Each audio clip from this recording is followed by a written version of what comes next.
बच्चों 8th class आज विज्ञान विषय में हम लोग नया पार्ट शुरू करेंगे। कल आपको पार्ट 4 के क्वेश्चन आंसर मैंने पीडीएफ के द्वारा भेज दिए थे। आई होप आपने कर लिए होंगे सभी ने, और करने के साथ साथ आप एग्ज़ाम्स के लिए उनको रेडी भी रखिए, याद भी करते चले जाइए साथ साथ में बच्चों। तो विज्ञान विषय में कक्षा 8 आपका जो 5वां पार्ट है, और हमारा जो नया पार्ट आज हम शुरू करने जा रहे हैं वो है कोयला और पेट्रोलियम।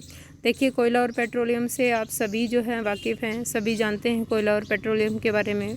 कोई बहुत बारीक बातें या छोटी बातें जो आप नहीं जानते हैं वो इस लेसन में हम लोग पढ़ सकेंगे यहाँ से और जान सकेंगे उनको। तो चलो बच्चों, देखें कोयला और पेट्रोलियम क्या चीज़ है, कोयला और पेट्रोलियम किस तरह से बने हैं, ये क्या उपयोग में आते हैं हमारे लिए। तो आज हम लोग इसी पार्ट को आगे बढ़ाएंगे, जानेंगे विषय में। चलिए देखें, हम अपनी मूलभूत आवश्यकताओं के लिए, मूलभूत आवश्यकताएं आपको पता है इंसान की रोटी, कपड़ा और मकान होती है। यही 3-4 चीज़ें ऐसी हैं जिनके बिना जीवन जीने में कठिनाई होती है। तो हम अपनी मूलभूत आवश्यकताओं के लिए विभिन्न पदार्थों को उपयोग में लाते हैं। सब जानते हैं उपयोग में लेते हैं पदार्थ। इनमें से कुछ प्रकृति में पाए जाते हैं और कुछ का निर्माण मानवीय प्रयासों से किया गया है। कुछ तो नेचुरली या प्राकृतिक हैं, जो प्रकृति में अपने आप प्रकृति द्वारा हमें प्रदत्त हैं और आसानी से मिल जाते हैं, जबकि कुछ जो है वो मनुष्य द्वारा बनाए गए हैं, यानी मानव निर्मित हैं। तो देखें क्रियाकलाप 5.1, अपने दैनिक जीवन में उपयोग में लाए जाने वाले पदार्थों की एक सूची बनाइए और इनका प्राकृतिक तथा मानव निर्मित वर्गों में वर्गीकरण कीजिए।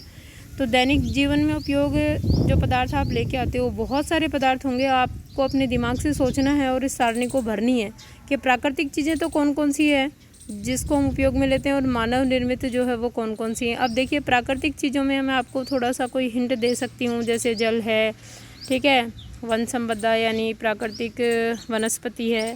इधर मानव निर्मित में कई तरह के रेशे हैं जो कि प्राकृतिक भी होते हैं, प्राकृतिक रेशे भी हैं, आपने 3rd चैप्टर में पढ़ा है। तो इस हिसाब से कुछ वस्तुओं की लिस्ट आपको ये बनानी है। यही आपका एक मेंटल होमवर्क है, आज आपको अपनी कॉपी में करना है, यहाँ से फिलअप करनी है ये सारणी और दिखाना मुझे वापस करके। तो चलिए आगे बूझो कुछ बता भी रहा है। क्या इस सूची में वायु, जल, मृदा और खनिज सम्मिलित हैं? क्या ये 4 चीज़ें आप सम्मिलित कर सकते हो क्या? यहाँ से आपको आंसर के लिए हिंट मिल जाएगा। आपको सारणी भरने के लिए हिंट दे दिया है यहाँ पे, देखो आप। तो क्या इस सूची में धातु, जल, मृदा मानी मिट्टी, और खनिज वे पदार्थ होते हैं जो खोद कर निकाले जाते हैं पृथ्वी की सतह से, ठीक है। पृथ्वी के गर्भ से खोद कर निकाले जाने वाले पदार्थ खनिज होंगे। तो वायु, जल और मृदा खनिज सम्मिलित हैं क्या इसमें? क्योंकि ये सभी प्रकृति द्वारा उपलब्ध कराए जाते हैं, प्रकृति में उपलब्ध है ना, हमने नहीं बनाया। ये प्राकृतिक संसाधन कहलाते हैं। बूझो क्या कह रहा है, क्या हम अपने सभी प्राकृतिक संसाधनों का निरंतर उपयोग कर सकते हैं क्या? तो कह रहा है कि कंटिन्यूटी में हम लोग उपयोग ले सकते हैं क्या, लगातार उपयोग कर सकते हैं क्या? कहीं ऐसा तो नहीं होगा ये ख़त्म हो जाएंगे या कम पड़ जाएंगे? तो बूझो ये जानना चाह रहा है, ठीक है। क्या वायु, जल और मृदा मानवीय क्रियाकलापों द्वारा समाप्त हो सकते हैं? बताइए, क्या वायु, जल और मृदा अगर हम ह्यूमन एक्टिविटीज़ के द्वारा देखें, मनुष्य कुछ भी कर ले इनका, तो क्या ये समाप्त हो सकते हैं क्या? जल के बारे में आप कक्षा 7th में पढ़ चुके हैं। क्या जल एक सीमित संसाधन है क्या? इससे पहले आप लेसन में, पहले प्रीवियस क्लास में भी आप पढ़ चुके हैं। तो क्या जल जो है वो सीमित संसाधन है क्या? ख़त्म होने की संभावनाएं हैं क्या? क्या कम हो गया क्या पहले के सालों में? ऑब्वियसली देखते हो ना बच्चों आप, दिन प्रतिदिन जो पीने योग्य जल की मात्रा है वो कम पड़ती जा रही है, ठीक है। प्रकृति में विभिन्न संसाधनों की उपलब्धता की दृष्टि से प्राकृतिक संसाधनों को व्यापक रूप से 2 वर्गों में बांटा जा सकता है। यानी प्राकृतिक संपदा या प्राकृतिक संसाधन जल है, मृदा है, ठीक है, ये सब जो है वो 2 वर्गों में वर्गीकृत की जा सकती है। किस आधार पर की जा सकती है वो भी देखेंगे। अक्षय प्राकृतिक संसाधन, क्या मतलब है अक्षय प्राकृतिक संसाधन का? देखो बच्चों, ये संसाधन प्रकृति में असीमित मात्रा में उपलब्ध हैं। असीमित मात्रा में उपलब्ध है, इसका मतलब कभी ख़त्म नहीं होंगे, कभी ख़त्म नहीं होने वाली चीज़ अक्षय। तो अक्षय प्राकृतिक संसाधन, ये संसाधन प्रकृति में असीमित मात्रा में उपस्थित हैं और मानवीय क्रियाकलापों से समाप्त होने वाले नहीं हैं। उदाहरण सूर्य का प्रकाश और वायु, ये 2 जो है वो अक्षय संसाधन है और प्राकृतिक संसाधन है।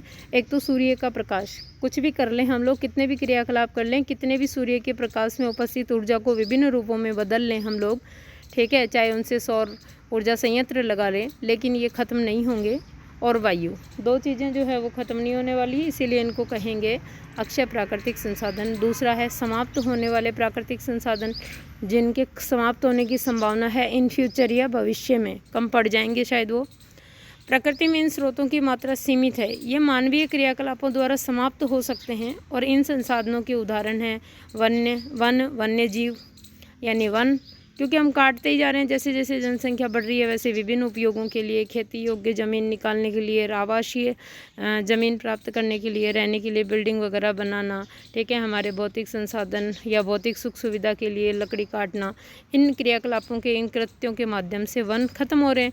अब जब घर ही बर्बाद हो रहा है तो वन्य जीव कहाँ रहेंगे, क्योंकि वन्य जीव, वन में रहने वाले जीवों का घर क्या है, वन है, और वनों को हम लोग निरंतर हमारे क्रियाकलापों द्वारा नष्ट कर रहे हैं।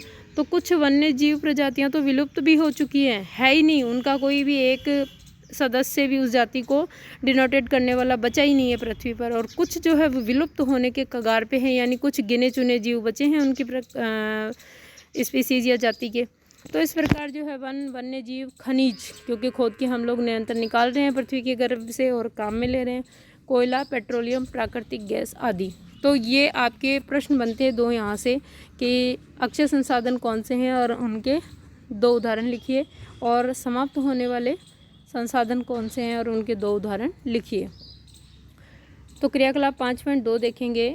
यह है कक्षा कक्ष हेतु सामूहिक क्रियाकलाप है, समूह के रूप में हम लोग इस क्रियाकलाप को कर सकते हैं बच्चों।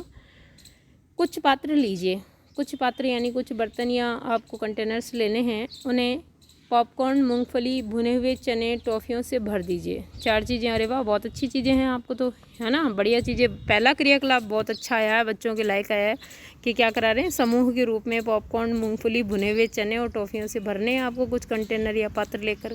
विद्यार्थियों को 7 के समूह में बाँट दीजिए, कितने में, 7 में। अब इन समूह को 1, 2 और 4 विद्यार्थियों वाले उप समूह में बाँटो, यानी और छोटे समूह बनाओ, इनके एक में 1, एक में 2 और एक में 4 हो जाएंगे 7। बांट दीजिए। इन्हें क्रमशः पहली, दूसरी और तीसरी पीढ़ी के रूप में चिन्हित कर लो, है ना, जनरेशन लगा लो, फर्स्ट, सेकंड और थर्ड। ये उपसमूह उपभोक्ताओं को निरूपित करते हैं। उपभोक्ता यानी कंज्यूम करने वाले, कोई भी चीज़ का उपभोग करने वाले, उसको यूज़ में लेने वाला उपभोक्ता होता है, ठीक है। तो हमने 3 कंज्यूमर पीढ़ियाँ बनाई है, फर्स्ट, सेकेंड और थर्ड, 1, 2 और 3। जनसंख्या में वृद्धि के साथ साथ दूसरी और तीसरी पीढ़ी में उपभोक्ताओं की संख्या अधिक है, क्योंकि पहली में हमने 1, दूसरी में 2 और तीसरे में कितने बांटे, 4, 7 का समूह बनाया। फिर उप समूह कैसे बनाया, 1, 2 और 4, 7 विद्यार्थी हो गए, 1, 2 और 4। पहली पीढ़ी में कौन था, केवल 1 मेंबर। दूसरी पीढ़ी में कितने हुए, 2, और तीसरी पीढ़ी में 2 से कितने हो गए, जस्ट डबल 4। तो इसका मतलब क्या हुआ कि दिन प्रतिदिन अगर हम लोग देखें तो हमारी आने वाली पीढ़ियों में जनसंख्या क्या होगी, कम होगी या ज़्यादा, ज़्यादा ही होगी। जैसे 1, 2 और 4 उप समूह में देखा हमने, 3 जनरेट या 3 कंज्यूमर पीढ़ी हमने बनाई, 3 उपभोक्ता पीढ़ी बनाई। पहली में 1 ही था। अगर घर में 1 बच्चा होता है, पेरेंट्स के अगर 1 बच्चा होता है, तो आने वाली चीज़ में कमी हो या ज़्यादा उसको अच्छे से प्राप्त होगी। अगर वहीं पर 2 बच्चे होंगे तो वो 2 में बढ़ जाएगी, और अगर वहीं पर 4 बच्चे हैं तो 4 हिस्से करने पड़ेंगे उसके, और अगर वहीं 4 से ज़्यादा हैं तो बहुत कम कम और हो सकता है हिस्से भी ना आए, ठीक है। तो ये वाली स्थिति हम लोग देख रहे हैं कि आने वाली पीढ़ियों में हो सकती है अगर जनसंख्या नियंत्रित नहीं हुई तो वृद्धि के साथ साथ दूसरी और तीसरी पीढ़ी में उपभोक्ताओं की संख्या अधिक है। प्रत्येक समूह के लिए मेज पर एक पूरा भरा पात्र रख दीजिए। प्रत्येक समूह की पहली पीढ़ी के उपभोक्ता से कहिए कि वे अपने समूह के पात्र से वस्तुओं का उपभोग करें, यानी उनको खाना स्टार्ट करें, क्योंकि खाने वाली चीज़ें हैं यहाँ पर। अब प्रत्येक समूह की दूसरी पीढ़ी को भी वैसे ही करने के लिए कहिए, और विद्यार्थियों से कहिए कि वे प्रत्येक पात्र में वस्तुओं की उपलब्धता को ध्यान से देखें, यानी कितनी वस्तुएं उपलब्ध है उसमें गिनती करें। यदि पात्रों में कुछ शेष बचा है तो प्रत्येक समूह की तीसरी पीढ़ी को इसका उपभोग करने के लिए कहिए, ठीक है। अब अंतिम रूप से देखिए कि तीसरी पीढ़ी के सभी उपभोक्ताओं को खाने हेतु कुछ मिला या नहीं। देखो अब तीसरी पीढ़ी तक पहुँचते पहुँचते चीज़ें कम हुई क्या ख़त्म तो नहीं हो गई क्या, कुछ मिला या नहीं। यह भी देखिए कि क्या पात्रों में अब भी कुछ शेष बचा है या नहीं बचा है। मान लीजिए कि पात्रों के खाद्य पदार्थ कोयले, पेट्रोलियम या प्राकृतिक गैस जैसे समाप्त होने वाले प्राकृतिक संसाधनों को प्रदर्शित करते हैं। अब हमने जहाँ पर भुने हुए चने, पॉपकॉर्न, ठीक है, और मूंगफली वगैरह डाले थे, ऐसा मान लें अगर उन पात्रों में क्या क्या है, कोयला, पेट्रोलियम या प्राकृतिक गैस है, जो कि समाप्त होने वाली है, क्योंकि वो चीज़ें भी हम खा रहे हैं तो समाप्त हुई ना, मूँगफली हो चाहे चना हो। तो उनकी जगह हम लोग अगर इनको रख के चलें तो क्या होगा, प्राकृतिक संसाधनों को प्रदर्शित करते हैं। प्रत्येक समूह का उपभोग प्रतिरूप भिन्न हो सकता है। क्या किसी समूह की पहली पीढ़ी बहुत अधिक लालची है? हो सकता है कि कुछ समूह में पहली पीढ़ी आने वाली पीढ़ियों के लिए प्राकृतिक संसाधनों की उपलब्धता के विषय में चिंतित हो।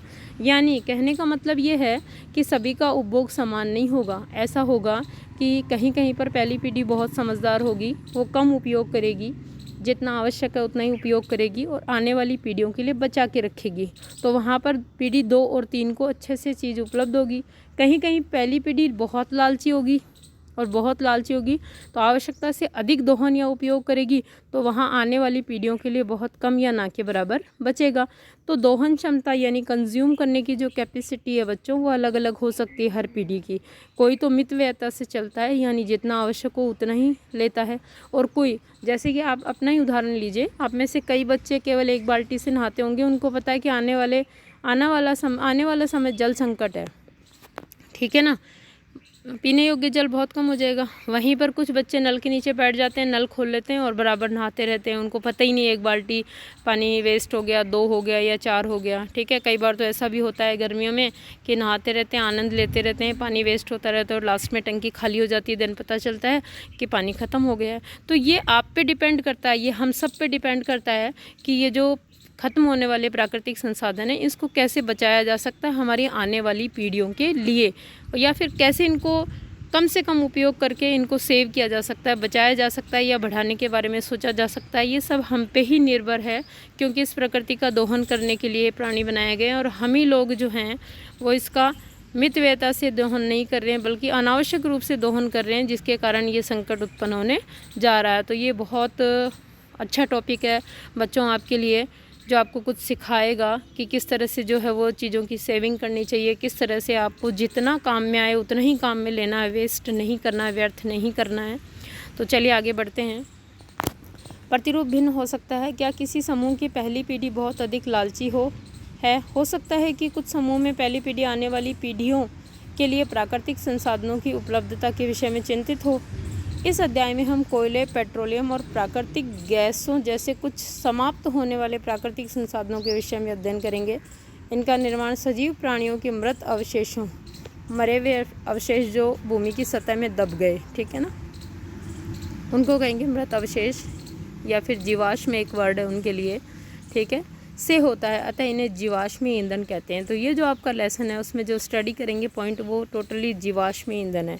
और जीवाश्मी ईंधन में क्या क्या आ जाएगा? कोयला, पेट्रोलियम, प्राकृतिक गैसें, ये सब जीवाश्मी ईंधन है, जो आपको पता है या तो वनस्पति या जीवों के मृत अवशेषों से बने हैं ये सब, और ख़त्म होने जैसे ही प्राकृतिक संसाधन है। तो ओके स्टूडेंट्स, कल हम लोग कोयले से स्टार्ट करेंगे कि कोयला क्या है, कोयला कहाँ से प्राप्त हुआ, कहानी पढ़ेंगे कल के वीडियो में हम कोयले की कि आखिरकार कोयला कहाँ से आया, ठीक है। कोयले के कितने रूप हैं विद्यमान है, कोयला किसका रूप है, कौन सा पदार्थ है जिसका रूप कोयला है। तो यहाँ से आज आपको क्या करना है, आज आपको 2 तो परिभाषाएँ मिल गई यहाँ पे होमवर्क में करने के लिए, और एक सारणी मिल गई है कि कौन से तो अक्षय संसाधन है और कौन से जो है वो ख़त्म होने वाले संसाधन है। और यहाँ से ये टेबल आपको स्वयं विवेक से भरनी है, बल्कि हिंट भी दे दिए मैंने नीचे यहाँ पर, ये वाली टेबल कहाँ गई, ये रही 5.1। ओके स्टूडेंट्स, नेक्स्ट जो पॉइंट है आपका वो कल के वीडियो में